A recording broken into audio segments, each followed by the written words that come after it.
papuntang tadre guys para ma-check na to ang fuel consumption ni RFI. Dito guys kay adlaw-adlaw na kung diri magi ang gasoline station.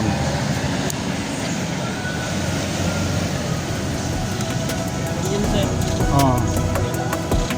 Dali lang ito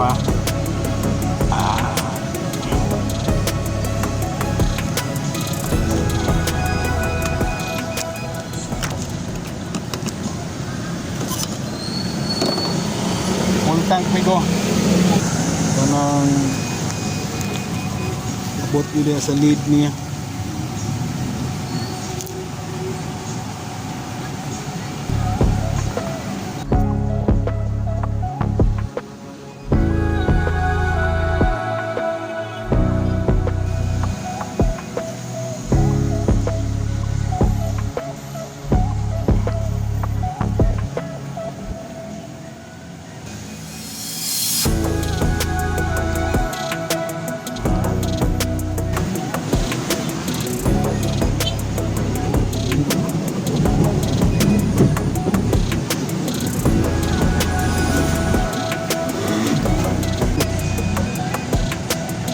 Ang kutuban ng iyan ko ano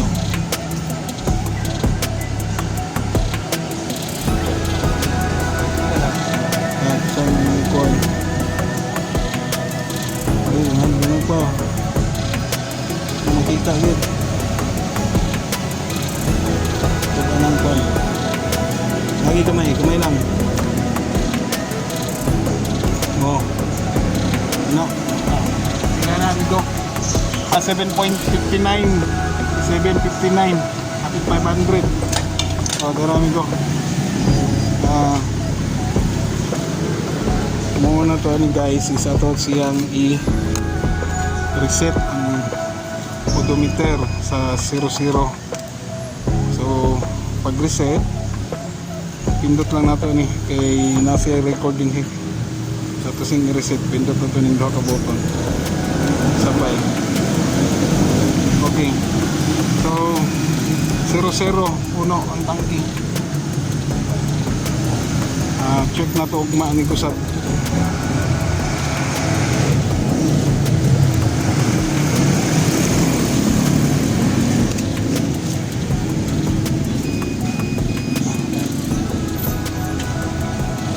Or 78 kapit yung 500.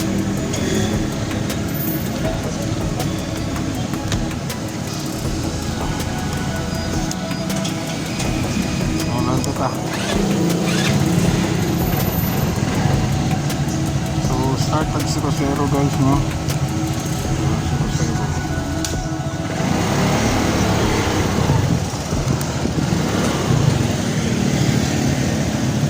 agoy kasugod ng taligsik.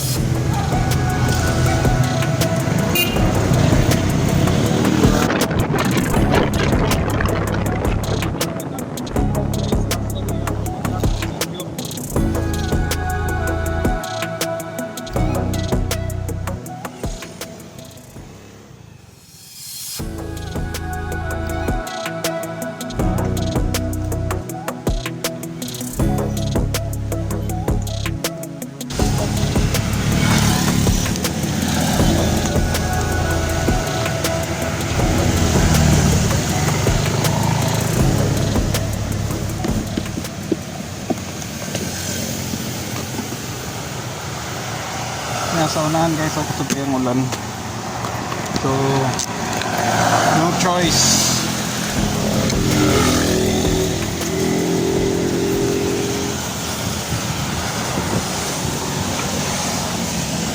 sunny guys kailangan mag raincoat.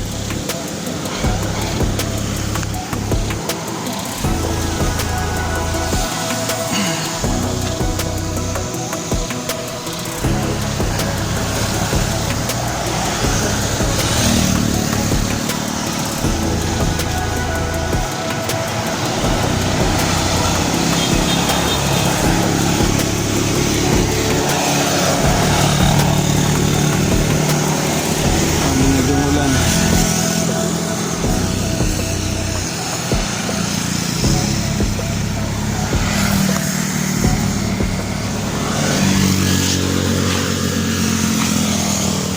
Cut sa atong video guys, tapos check natin pila na yung nadagan. Nadagan 2.3. Yan na guys, nakaabot na ta sa balay. So far ang dagan check na to. Dali, ang kapuhan. Nasa 11.6 km. So naputol again, naputol na ko ang video kanina tungkol sa usog sa kuwan, sa ulan. Check na to, 11.6 km from 00. So on the way ta sa trabaho, tapos check na to niya later. This is my guys, bata.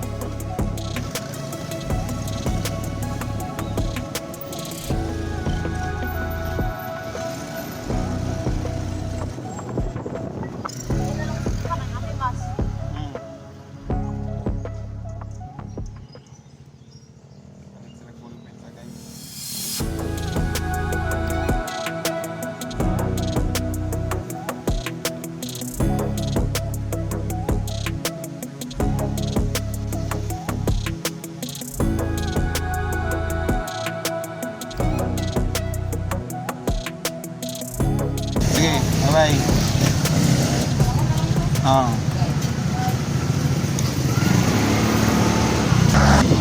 Marami na ay aksidente dere guys.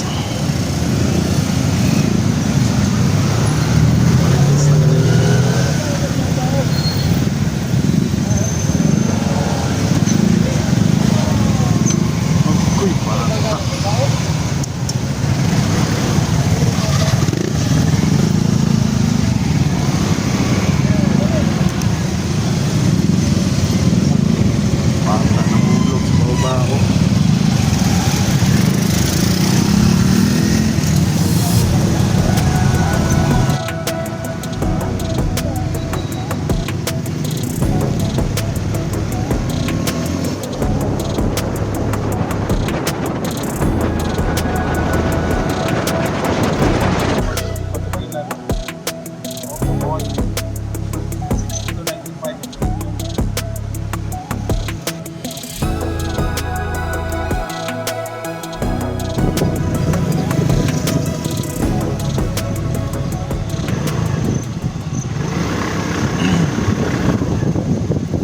sa site guys. Yan, so far guys, nata sa 31.4 from 00, 31.4 km na ang dagan. Then makita ninyo sa indicator nga ang fuel na gihapon sa full tank. Pero dili ta mag-relay din na sa indicator guys. Check gid ato ang actual nga consumption dinhi sa tangke. Later pag kuan siguro ugma mag-refuel na ta or sa next day para makita na to kung pila gid ang iyahang konsumo. Hey guys, hapon na, uwi ang time na. Dili yata ko ka video karon guys kay magpadayon along the way kay tungod sa ulan. Murag dako kayo ang ulan gyapon guys. So check lang ako later. Dito na lang na to tanawon ang kuan odometer. Guys, natakaroon sa Lasti. Pauli na tagbalay. From time to time o kuan dunay chance mo video lang ko. Guys, natakaroon sa Catalonan Grande. Umana kagahapon ang kuan gasoline station nga to ang ipatubilan. So far napaghapon sa full tank ang indicator ni daga na tawag 43.5 kilometers. Check na to niya by mga pagkabot sa balay or kung doon ako chance na maka-video. Hindi ko ga padayon sa pag-video karon kay lampong kayo kasi kusog kalit ang ulan. Tara guys, guys, just to give you an update, nalangyaton sa full tank ang indicator sa fuel na nasa 46.9 kilometers na itong nadagan. Sa karon guys, na ako din sa may kanto nga kining nasa left nga gawas mga sakyanan paingon og mintal, while kining going straight paingon siya og pakunan. So update lang gyapon ko later guys, mao gyapon ang panahon nga dag-om. So dili lang ko mag continue sa video kay mabasa nga ko ang cellphone ra mo gud akong ginagamit nga pang video guys. Hey guys, update lang na ano pa karon sa bypass mintal. As you can see, ang ato ang odometer nasa trip meter nasa 49.7. Naagihapon sa full tank ang indicator. Mao ni siya nahitabo guys tungod sa kanang puno kay nga to ang tangke. So wala pa gid siya nagbaba.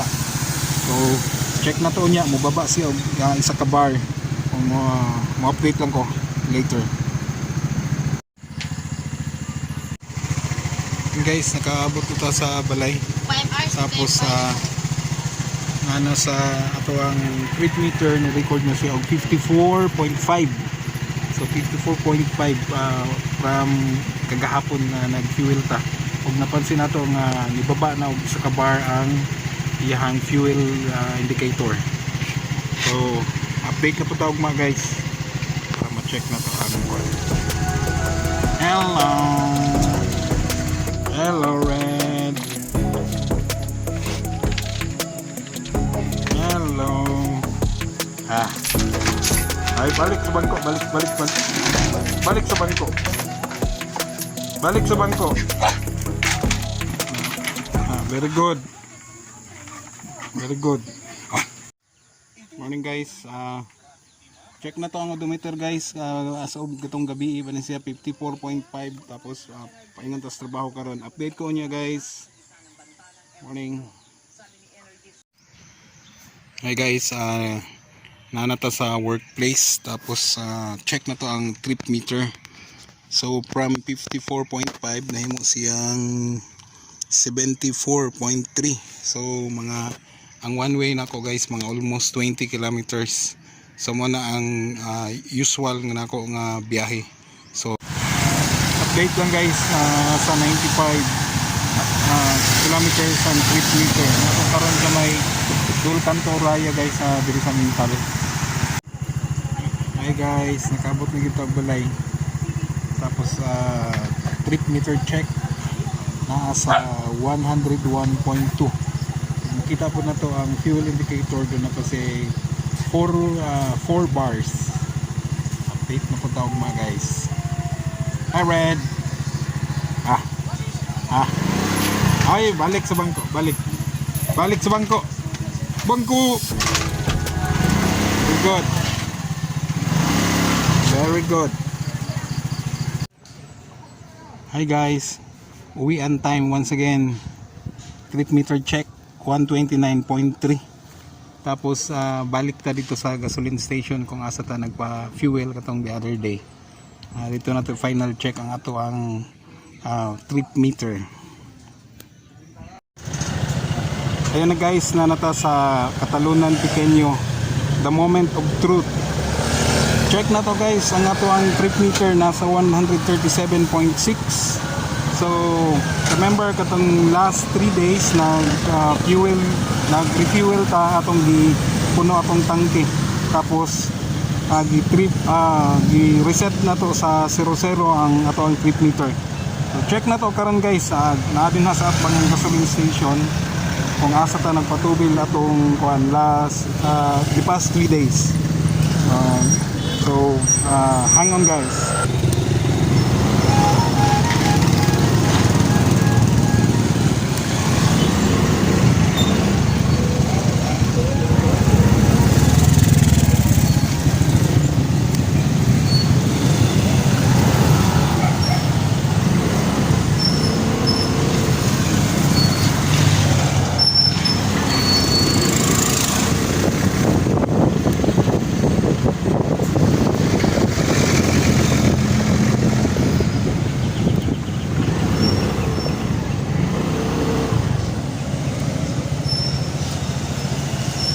So the same gasoline station, tapos the same machine.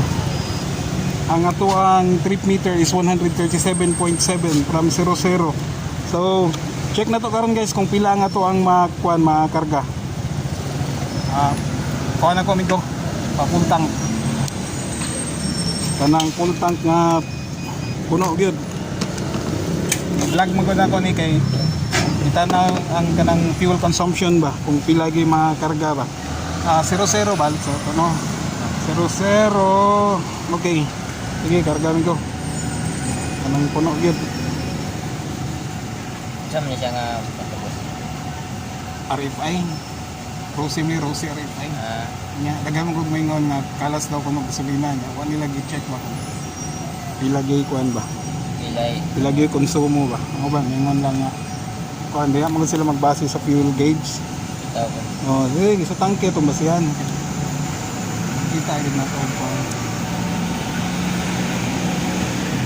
Ikarga man kog mga 7 liters katong dito.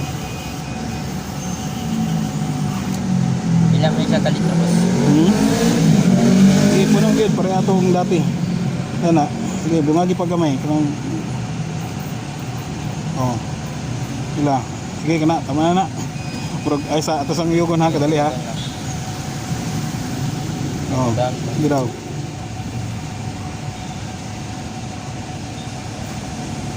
Hindi pa.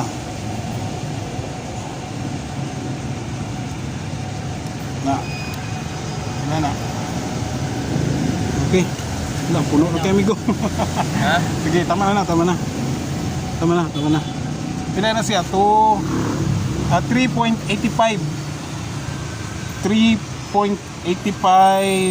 liters, 246. So, ano guys, kita ninyo puno kayo, balik na to sa katong original na to gi-karga katong the past 3 days. So guys, mo ni ang konsumo. So as expected na siya 36 kilometers per liter. Salamat Pico ha.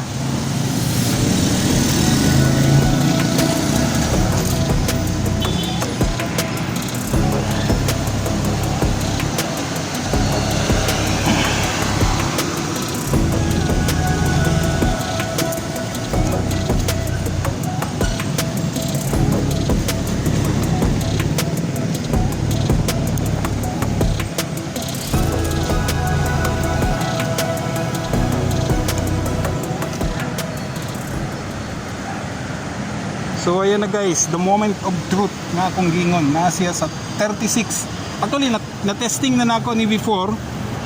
Mao gihapon ang kuan nasa 36 to 37 kilometers per liter. So ang road condition nga ako ang ginadaganan inguna ni usually daghan og mga pasaka kay diversion road man ko nag-agi. Tapos pauli og tugbok. So balik-balik everyday diversion tapos balik tugbok. Nasa mga 40 kilometers akong gina-travel kada adlaw. Regular na akong gina-travel kada adlaw. So guys, kana lang. Salamat sa pagtanaw.